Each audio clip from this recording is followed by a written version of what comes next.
여러분은 여러분 이름의 의미를 잘 알고 계십니까? 저는 성은 김씨고 이름이 남형인데 남영 남자에 형통할 형자를 씁니다. 그래서 저는 이름대로 했으면 강서쪽이 아니라 강남쪽에 갔으면 더 잘 됐을 수도 있어요. 아니면 아예 남쪽 부산이나 이쪽에 갔으면 더 잘 됐을 수도 있습니다. 사람이 태어나면 이제 제 이름도 어디 점집에 가서 장명소 가서 지은 좋은 이름이래요. 그러니까 그런 이름으로 수십만 번, 수천만 번 이름을 불림을 받겠죠.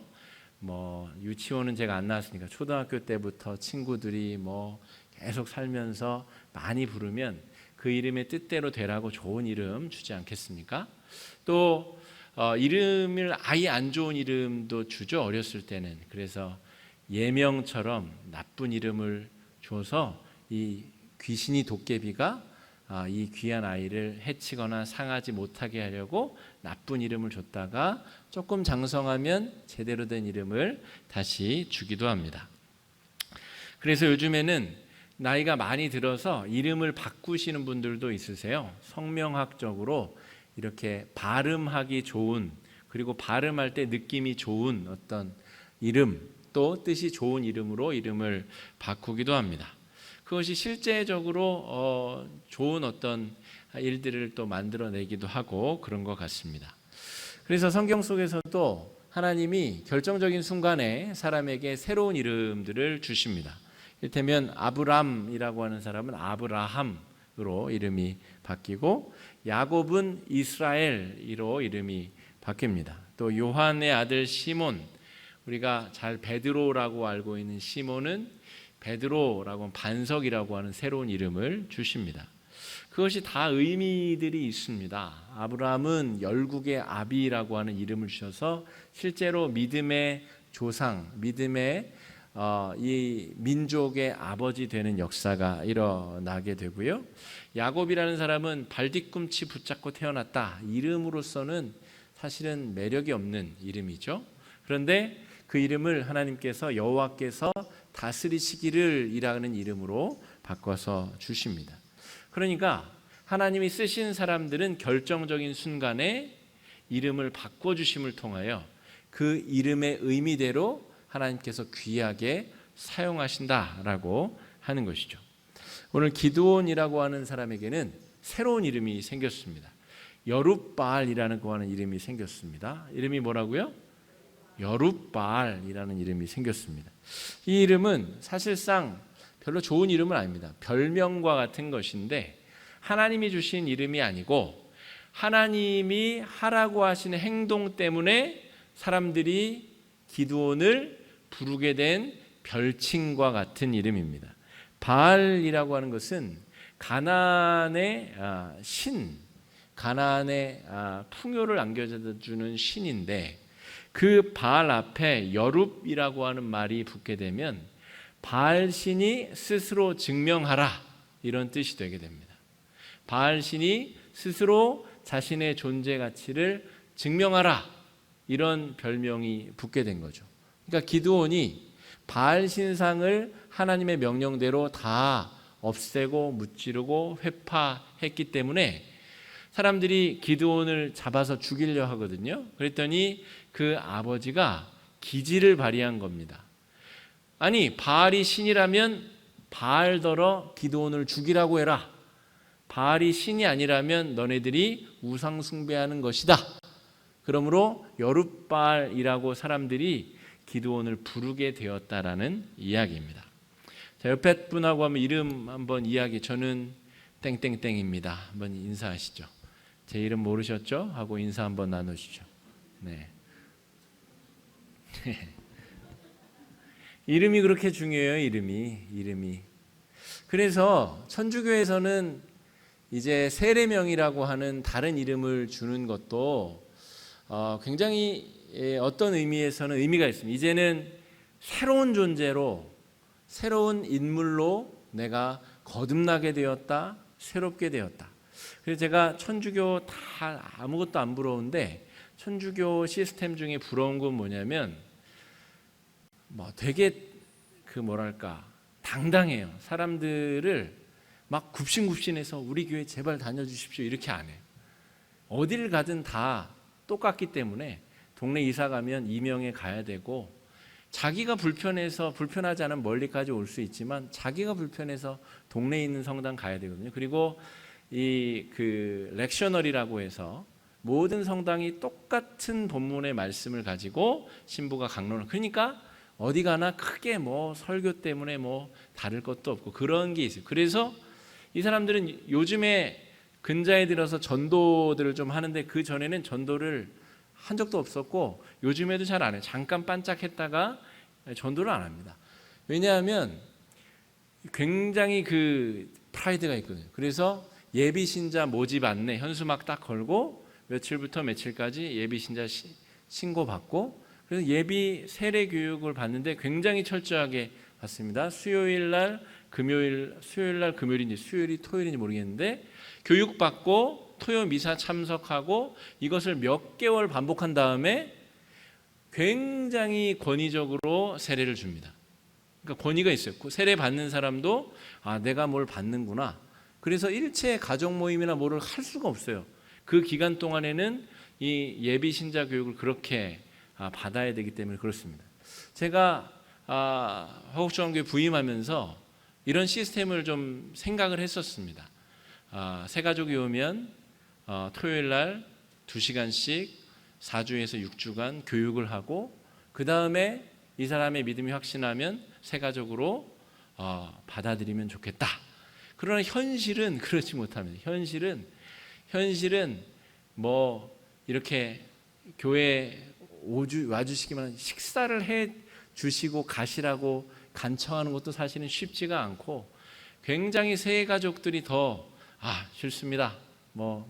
오히려 더 그렇기 때문에 토요일 날 오셔서 4시에 오셔서 교육 좀 받아주시죠 이렇게 말하기가 사실은 굉장히 쉽지가 않다는 것이죠. 그게 우리 개신교가 가진 또 연약함이자 또 개교회 중심이기 때문에 전도도 열심히 하지만 오히려 그 복음이 훨씬 더 가치 있게 전해지지 못하는 문제점도 안고 있다라고 하는 것이죠. 어쨌든 천주교에서는 예비 신자 교육을 하고 세례를 주면서 아주 온갖 정성을 들여서 세례를 베풀고 그 사람은 정말 존재가 새로워지는 세례명을 또 받기도 하고 그렇다라고 하는 것이죠.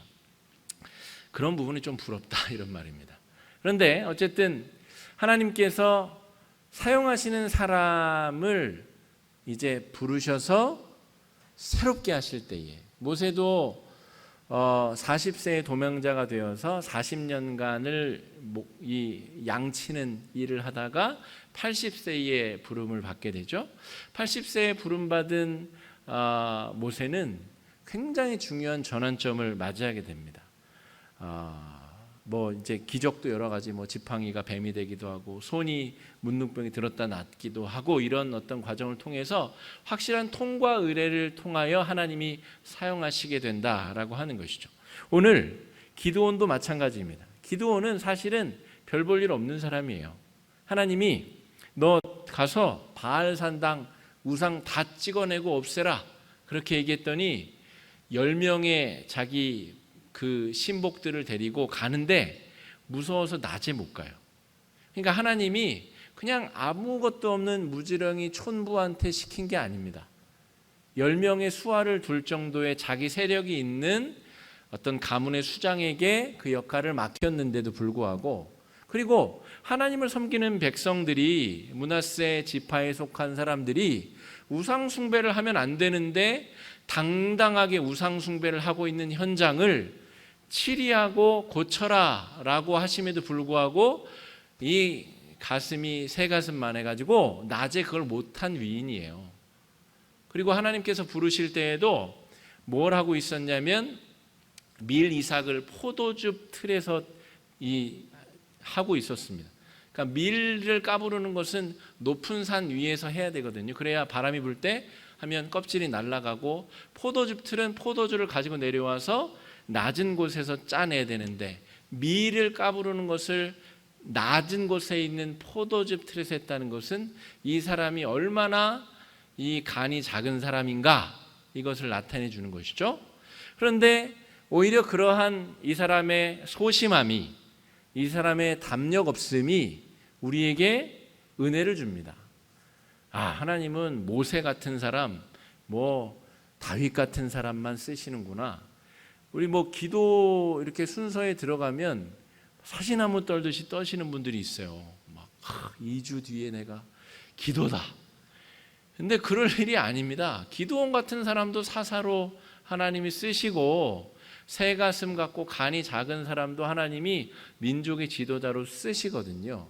하나님이 쓰시는 사람의 특징은 뭐냐면 하나님이 사용하신다, 여기에 방점이 있습니다. 그러니까 자신의 개인기나 기본기가 뛰어날수록 하나님께 쓰임받지 못하는 특징이 있어요. 이를테면 우리 야곱의 형 에서 같은 사람이 그렇죠? 또 골리앗도 다윗을 얕잡아 봤다가 일격에 쓰러지게 되죠. 그런 경우들이 너무 많습니다. 사울 왕도 마찬가지죠. 기골이 장대하고 모든 사람들이 겸손함까지 갖춘 대단한 왕의 제목이었거든요. 그러니까 그 사람이 오히려 왕이 되었을 때 다른 사람들의 이목을 생각하여 하나님의 사용하심을 순종하지 못합니다. 그러니까 오히려 내가 가진 것이 없는데 하나님이 사용해 주시는 것, 그것이 은혜이고, 자기가 가진 것이 없기 때문에 하나님의 사용하심과 이끄심을 따라서 나아가는 것이 은혜입니다. 그래서 오늘 기드온이 그렇게 하나님 앞에 쓰임 받게 되었다라고 하는 것입니다. 오늘 우리가 부활 이후에 성령 강림이 임하고 성령 이후의 삶에 대해서 우리가 오늘 오전에도 말씀을 통해서 살피고 있는데요. 기드온이 지금 경험하고 있는 이 쓰임받는 인생, 나라를 위해서, 민족을 위해서 하나님의 사용하시는 쓰임받는 사람으로 사용되는 것, 우리 모두 한 명 한 명이 그러한 존재들이 되시기를 간절히 축복합니다. 내가 연약하고 부족한 만큼 하나님께서 나를 들어 사용하시고, 내가 속한 작은 우리 목장 안에서 내가 할 역할이 있고, 내 선교회 안에서 할 역할이 있고, 우리 가정 안에서 할 역할이 있고, 내 직장 안에서 할 역할이 있고, 우리가 그곳에서 경계를 넘어서 위험을 감수하고 뛰어들어가서 부름을 받은 사람으로서 해야 될 역할이 있다라고 하는 것이죠. 지금 이 기드온의 시대는 사사 시대라고 부릅니다. 사사는 재판관이라는 뜻입니다. 사사니 어렵게 생각하지 마시고 재판관, 그러니까 사람들이 분쟁이 생기면 사사 앞에 가가지고 재판해 주십시오 하는 사람이에요. 그리고 민족이 어려움이 빠졌을 때 하나님께서 사사들을 들어서 어려움을 극복하게 해주시는 지도자, 재판관, 이런 뜻입니다. 이 사사시대의 특징은 뭐냐면 사람들이 우상숭배를 자꾸 해요. 우상숭배는 성경이 말하는 우상숭배는 뭐냐면 하나님을 기본적으로 섬기면서 다른 우상을 섬기는 것, 이것을 우상숭배라고 부릅니다. 그러니까 교회 안 다니고 시험 들어서 교회를 이제 끊고 교회를 안 다니고 다른 절을 나가는 것을 우상숭배라고 하지 않아요. 그거는 이방인이고요. 우상숭배의 개념은 하나님을 믿는데, 예배 드리는데 딱 교회를 떠나자마자 전혀 다른 세계관으로 월요일부터 토요일까지 살아가는 사람, 이게 우상숭배자입니다. 그게 정확한 우상숭배자의 정의입니다. 교회 안에서는 봉사도 열심히 하고 섬김도 하고 막 하는데 월요일날 딱 삶의 자리에 가서는 완전히 무자비한 사채업자처럼, 아주 폭군처럼 그렇게 살아가는 사람, 우상숭배자, 아주 전형적인 우상숭배자의 모습입니다. 그래서 주일의 모습과 주중의 모습이 완전히 똑같을 수는 없어도 거의 비슷해야 유일신 하나님을 섬기는 사람이다. 근데 문제는 사사시대는 이런 이중적인 우상숭배가 아주 편만하게 펼쳐져 있었다는 것이죠. 그래서 그때에 하나님이 이스라엘 백성을 징계하시는 방법은 뭐냐면 여러 이방 나라들, 하나님을 섬기지 않는 이방 민족의 침입을 방치하시는 것, 그것이 하나님의 수동적인 징계의 형태였습니다.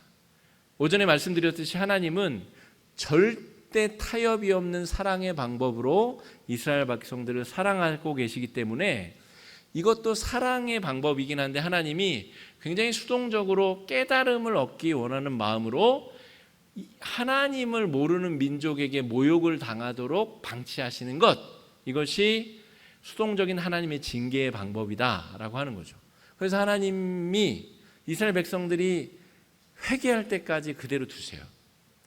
그래서 잘못했으면, 우리가 또 우상숭배했으면, 잘못했으면, 그러면 사사 한 면을 이렇게 세워서, 오늘 기드온을 세우듯이 세워서 어려움을 극복하게 하시고, 극복되고 나면 또 언제 모르게 이렇게, 제가 비염이 있어가지고 코 세척을 이제 자주 해요. 그 전에 뭐 소금물을 이렇게 해서 하기도 하는데 요즘에는 좋은 도구들이 많이 나와서 이렇게 코를 세척할 수 있도록 되어 있는데, 비염이 심할 때는 하루에 2번, 3번씩 이렇게 열심히 하는데 비염이 좋아지면 언제 그랬냐는 듯이 안 해요. 사람의 마음이 그렇습니다. 사람의 마음이 하나님만 붙들고 있으면 정말 막, 우리 자녀들 대학 가고 이럴 때는 막 정말 막 간절하게 기도하지만 대학 들어가고 나서가 사실 더 중요하거든요. 이단들도 유혹하지, 뭐 온갖 음란한 문화들도 많지. 그때 더 기도해야 되는데 사실은 대학 들어가면 기도하기가 쉽지가 않습니다. 그것이 인지상정 사람의 마음이거든요. 그래서 이스라엘 백성들도 회복되었는데 더 이상 다시 바른 신앙으로 나아가지 못하고, 이게 계속 반복되는 상황이 이 문제다라고 하는 것이죠. 그래서 하나님이 기드온을 통해서 바알 신상을 다 회파하라, 다 없애라 라고 명령을 내리신 겁니다. 이건 뭐냐면 애굽이나 가나안의 왜곡된 신앙으로부터 돌이켜라 라고 하는 거예요. 애굽이나 가나안 신앙, 아까 제가 우상숭배라고 말씀드렸던 것은 유일신 하나님을 섬기면서 집에 돌아가는 길에 바알과 아스타롯과 아세라 신전에 가서 분향하고 자기가 취향에 따라서 가는 거예요. 그거는 바알 산당이 따로 있고요. 바알은 아스타롯하고 짝인데 엘이 가나안 지역의 가장 최고의 신이에요. 엘과 기억이 안 나네. 엘과 그 둘의 그 자식으로 엘과 아세라가 짝이 부부고요. 엘과 아세라에서 태어난 것이 이 바알이고 바알의 처가 아스타롯이에요. 그런데 바알과 아세라 이렇게 짝지어져서 섬기는 경우가 많아요. 그러니까 취향대로 섬기는 것이고, 이 우상 숭배는 그냥 뭐로 가도 돈만 많이 벌면 되기 때문에 사실은 바알과 아세라, 그러니까 어머니와의 아주 음란한 관계를 통하여든 뭐든 하늘에서 비만 많이 내리면 되는 거예요. 이게 아주 심각한 도덕적 타락의 종교가 이 바알과 아세라 종교. 원래 바알과 아스타롯하고 짝이거든요. 근데 바알과 아세라를 섬긴다는 것은 이게 얼마나 타락한 종교인가라고 하는 것이죠. 근데 여러분 잘 생각해 보세요. 돈 많이 버는 게 나쁩니까? 장사했으면 기왕이면 돈을 많이 버는 게 좋죠. 그죠? 부자로 사는 게 좋잖아요. 그게 나쁜 게 아니잖아요. 그죠? 그게 뭐 남을 해쳤습니까? 뭐 어떻게 강도질을 해서 그랬습니까? 사실은 바알과 저 애굽 땅에서 섬기는 우상 숭배라는 것이 사실은 어떻게 보면 나쁜 것이 아닐 수도 있다라고 느껴질 수 있어요. 그런데 문제는 하나님이 창조하신 피조 세계에는 재화가 제한되어 있다는 거죠. 그러니까 모든 사람들이 바알과 아세라와 엘과 아스타롯을 섬기고 풍요를 바라기 시작하면 모두가 욕심껏 끌어모으다 보면 그 중에 실력이 조금 부족하거나 신체적으로 장애가 있거나 아니면 여러 상황이 어려운 사람들은 그 사회의 밑바닥에 깔릴 수밖에 없다는 것이죠. 애굽과 가나안 문화는 그것이 문제입니다. 우상 숭배의 핵심적인 문제는 모두가 욕심껏 끌어모으면 어떤 사람들은 바닥에 깔리고 반드시 저 애굽 땅의 피라밋 모형의 세상이 될 수밖에 없다. 그 피라밋 모형의 세상은 하나님이 다스리시는 세상이 아니라 그냥 살아있는 지옥이다. 이것이 구약 성경이 말하는 성부 하나님이 사람들을 사랑하시며 주신 율법의 내용, 공평과 정의를 행하며 살아가야 되는 이유입니다.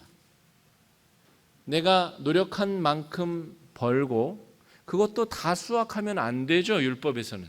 밭 귀퉁이는 내버려 둬야 돼요. 내가 애썼는데, 내가 김 메고 내가 물 주고 내 건데 하나님이 다 못 거두게 하시는 거죠.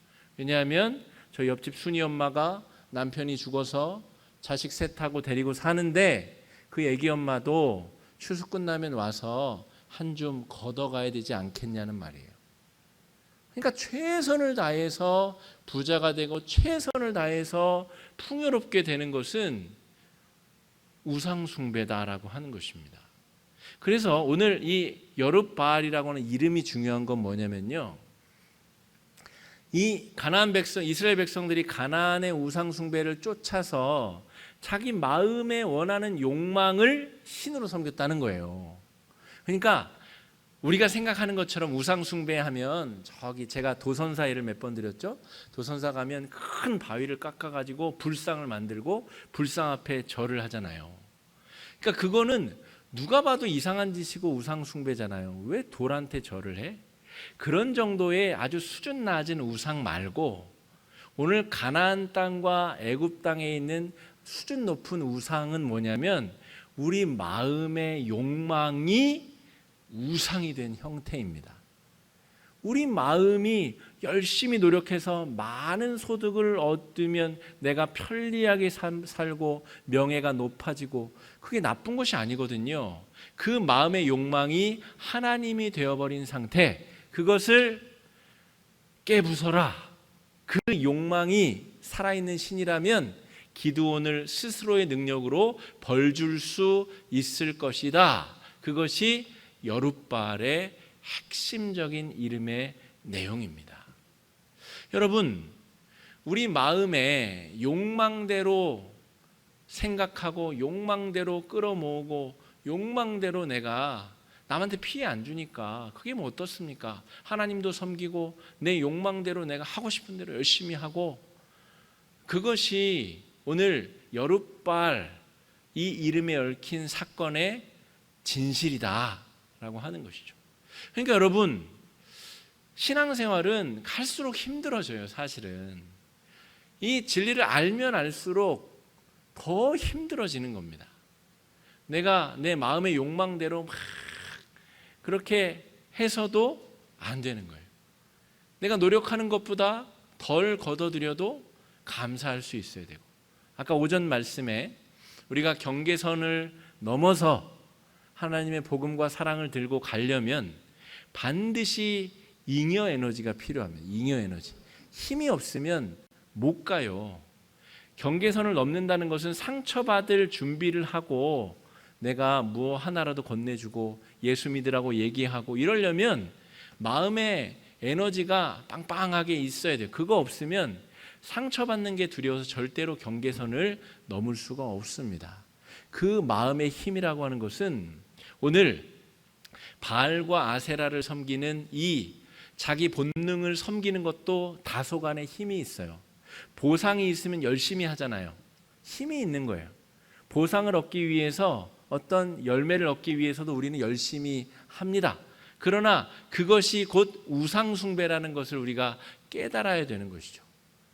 자신의 욕망 때문에 하는 것이 아니라 예수의 은혜 때문에 우리가 할 수 있는 상태, 예수의 은혜를 묵상할 때 주시는 에너지와 능력으로 경계선을 넘어 상처받고 내가 실망하고 오해받고 내가 다른 사람으로부터 지탄을 받는 것을 감당할 수 있을 정도의 그런 마음을 가지고 경계선을 넘어서 나아가야 되는 것, 그것이 바로 우리의 신앙의 태도, 여룻발의 태도다라고 하는 것입니다. 여러분, 그래서 신앙생활이 알아갈수록 점점점 어려워지고 알아갈수록 점점점 더 복잡해지는 것이죠. 그냥 내가 욕망하는 대로 막 욕망을 분출하고 그걸 얻기 위해서 열심히 기도하고 그냥 거기까지가 끝이면 좋을 것 같은데 그게 신앙생활의 본질이 아니다라고 하는 것이죠. 여러분, 유대인들이 얼마나 머리가 좋은지 아세요? 유대인들이 얼마나 똑똑하냐고요. 근데 그 사람들이 이 우상 숭배를 지금 범하고 있다는 겁니다. 하나님을 섬기는 것이 무엇인지를 몰라서가 아니라 하나님도 섬기고 자기 마음에 있는 욕망을 풀가동하는 것, 그것을 하나로 묶어내는 것이 바로 우상 숭배다. 그것을 하나님이 기뻐하시지 않으신다라고 하는 것이죠. 때로는 우리가 효율이 좀 떨어질 수도 있습니다. 그리고 때로는 손해를 좀 볼 수도 있고 오해를 당할 수도 있고 또 내가 노력한 만큼 남들이 나를 알아주지 않을 때가 있습니다. 그것이 오히려 더 하나님을 잘 믿는 증거다라고 하는 것을 우리가 기억하셔야 됩니다.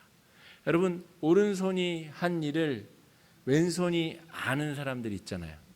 내가 이렇게 노력하고 섬겼습니다 라고 하는 것을 모든 사람이 알게 하는 봉사, 섬김, 그만큼의 보상이 있어요. 그만큼 하나님이 알아주시고 그만큼의 보상이 있습니다. 그러나 성경 전체를 통하여 하나님이 은혜 받은 사람의 봉사라고 하는 것은 자기가 오른손으로 한 일 자기 왼손이 모르게 내가 노력한 만큼의 효율이 뽑아져 나오지 않는데도 그것이 감사하고 그렇게 내가 투자한 만큼 결실이 없는 이유는 하나님이 주신 것으로 투자했기 때문에 결과가 다른 사람에게 가도 괜찮은 상태. 은혜를 받았다는 것은 내가 죽었었는데 살아났다는 걸 말하거든요. 그러니까 내가 이미 죽었기 때문에 완전히 죽었었던 인생인데 은혜로 살아가는 거기 때문에 지금 이후의 삶이 사실은 그냥 덤으로 살아간다라고 하는 은혜 안에 있어야 사실은 남을 위해서 경계선을 넘어가서 퍼주고 사랑하고 내가 오해를 당해도 그냥 넘길 수 있고 내가 핍박을 당해도 또 그냥 감사할 수 있고 그것이 성도의 삶 아니겠습니까?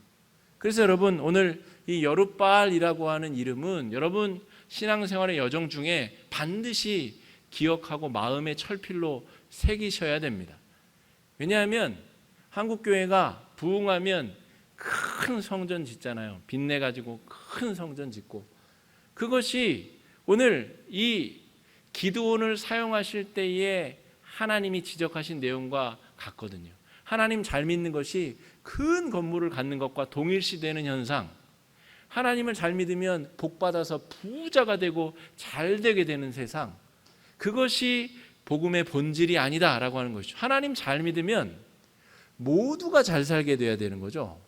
자기만 잘 살게 되는 게 아니라 모두가 잘 살게 되어야 하나님을 잘 믿는 겁니다. 우리 교회가 화곡 본동 까치산 위에 있으면 우리 교회 때문에 이 동네 모두가 행복해야 되는 거예요. 그래서 주차장도 열고 개방하는 겁니다. 우리만 행복하면 이게 안 되는 거예요. 그게 뭔가 안 맞아요. 이게 전체적으로 맞으려면 교회가 존재하면 교회 때문에 동네 모두가 행복하고 모두가 웃음꽃이 피고 모두가 평균적으로 기쁨이 넘쳐야 된다. 그러려면 교회가 손해를 감수해야 되는 거죠. 우리가 손해를 봐야 그 이익을 다른 사람들이 기쁨으로 누리려면 이 구약 성경에서의 공평과 정의라고 하는 하나님의 원칙은 그렇게 흘러가는 것입니다. 그래서 저 사람들 특이한 사람들이다. 정말 매력적인 사람들이다. 저 사람들과 함께 지내고 싶다. 전도는 그렇게 돼야 되는 것이죠. 그래서 여룻발이라고 하는 이름을 반드시 우리가 기억해야 됩니다. 사업체를 운영하시는 우리 성도들이 있다면 그 사업의 활동을 통하여서 내가 더 풍성하게 되는 것도 의미가 있고 중요하지만 하나님의 뜻을 말씀 가운데 더 깊이 발견하시게 될 수 있기를 바랍니다. 그리고 더 잘 안 돼도 우리가 하나님을 믿고 있기 때문에 내 마음의 평강이 무너지지 않아야 정상적인 신앙인의 상태다라고 하는 거죠. 물론 어려우면 더 매달리고 더 기도하고 더 붙들어야 되겠지만 하나님을 믿는 것 자체만으로도 우리 마음이 기쁘고 평강이 넘치는 상태가 유일신 하나님을 제대로 섬기는 상태이다라고 하는 것을 기억하셔야 되겠습니다. 신앙생활은 깁니다. 하나님 나라 갈 때까지 계속하는 것이기 때문에, 그렇기 때문에 우리가 계속해서 또 마음을 새롭게 하고 마음을 정돈하고 또 방향성을 바로 잡을 필요가 있다라고 하는 거죠. 제가 어저께 설교 준비를 하다가 이제 사택 앞에 베란다가 넓잖아요. 거기 나가가지고 제가 설교를 썼어요. 설교를 쓰는데 맨날 요 좁은 화면만 보고 설교 준비하고 뭐 이러다가 이렇게 들어서 봤더니 별이 보는 거예요. 별. 그래서 별자리를 볼 수 있는 어플이 또 있어요. 이렇게 보면 저게 무슨 별자리다 이렇게 볼 수가 있어요. 그래서 제가 정말 너무 오랜만에 한 30분 넘게 하늘을 고개가 아프도록 별을 보면서 정말 많은 것들을 놓치며 살아가고 있구나 이런 생각을 했습니다.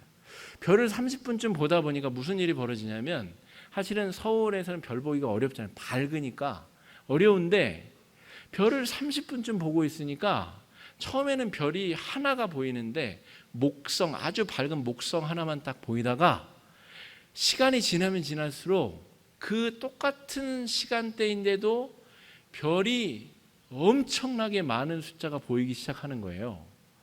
근데 이것이 하나님의 놀라운 은혜로 제게 느껴졌습니다.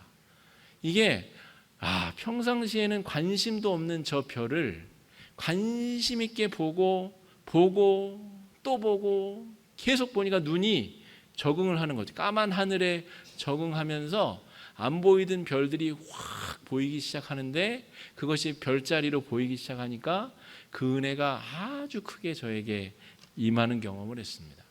여러분, 우리가 핸드폰만 열면 또 동창생들하고 얘기하면 누구는 집 팔아서 몇 억 남겼대더라, 누구는 뭐 했대, 그런 얘기만 계속 들으면 하나님의 이 은혜를 놓치고 그냥 그것이 모든 것인 양 알고 살아가지 않습니까, 우리가? 그런데 하늘을 보시고 하늘을 뚫어져라 30분, 1시간 응시하다 보면 우리가 놓쳤던 하나님의 은혜를 또 발견하게 되고 깨닫게 되고 삶의 중요한 의미들을 깨닫게 된다라고 하는 것입니다.